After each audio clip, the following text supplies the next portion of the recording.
ગાંધીનગરના cyber centre of એક્સેલન્સે TRAI કર્મચારી તથા પોલીસ અધિકારી તરીકે ખોટી ઓળખ આપી વોટ્સએપ વિડીયો કોલ મારફતે ડિજિટલ એરેસ્ટ કરીને રૂપિયા પડાવી લેતી ગેંગના વધુ એક સભ્યને અમદાવાદ ખાતેથી ઝડપી પાડ્યો છે. આરોપીઓએ ફરિયાદીને મોબાઈલ નંબર 2 કલાકમાં બંધ થઈ જશે તેમ કહી ડરાવ્યા હતા. આરોપીઓએ ફરિયાદીને ખોટા ગુનામાં ફસાવવાની ધમકી આપી વિડીયો કોલ દ્વારા ગેરકાયદેસર રીતે ગોંધી રાખ્યા હતા. અલગ અલગ બેંક ખાતાઓમાં કુલ 11 કરોડ 42 લાખ પડાવી છેતરપિંડી કરી હતી. આ ગુન્હામાં આરોપીઓએ ચેરિટેબલ ટ્રસ્ટના નામે બેંક ખાતાઓ ખોલાવી તેની વિગતો મુંબઈ મોકલી હતી. આરોપી પોતાનું કમિશન USDT વોલેટમાં મેળવતો હતો.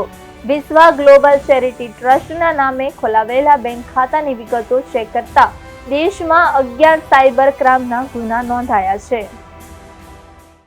ત્રીજો કેસ છે એ ડિજિટલ અરેસ્ટ વિશે છે. તેમાં એવું થયેલું છે કે સિનિયર સિટીઝન બહેન છે, એમની સાથે 11 કરોડ 42 લાખ રૂપિયાનું ડિજિટલ અરેસ્ટ દ્વારા ફ્રોડ કરવામાં આવ્યું હતું. એમાં વોટ્સઅપ વિડીયો કોલ અને સાદા કોલ દ્વારા સંપર્ક કરીને પોતાની જે ઓળખ છે એ TRAI દિલ્હીના કર્મચારી તરીકે દેવામાં આવી હતી અને પોલીસ અધિકારી તરીકે બીજા પણ સાથે વિડીયો કોલમાં હાજર હતા. આ રીતે આમની સાથે 11 કરોડની ઉપરનું આજે સાયબર ફ્રોડ કરવામાં આવ્યું હતું. તેનું જે બી ફાઇનાન્શિયલ આગળનું ટ્રાન્ઝેક્શન થયેલું છે, પૈસા જે નીકાળવામાં આવ્યું છે તેનું એનાલિસિસ કરવામાં આવ્યું. તો અમોને તેના માટેના આગળ પણ અમને આરોપીઓ મળેલા હતા. જેમ કે સૌથી પહેલા અકાઉન્ટ હોલ્ડર અમને અગાઉ મળેલા હતા દિનેશભાઈ લિંબાચિયા અને કશ્યપભાઈ પેલાણી. હવે આ અકાઉન્ટને હેન્ડલ કરવાવાળા ધવલભાઈ મેવાડા હતા, એમની પણ અગાઉ ધરપકડ કરવામાં આવેલી હતી સાયબર સેન્ટર ઓફ એક્સલન્સ દ્વારા. આ જ રીતે તેની ઉપરના જે હેન્ડલર છે અત્યારે કે જે ધવલ મેવાડા ઉપરના એ છે અશોક શાંખલાની ધરપકડ કરવામાં આવી છે અને એના અગત્યના હેન્ડલર હતા. એની ઉપર હવે એક જ લેયર બાકી છે કે જે પૈસાની મની ટ્રેલનું જે ઓપરેટ કરતા હોય છે.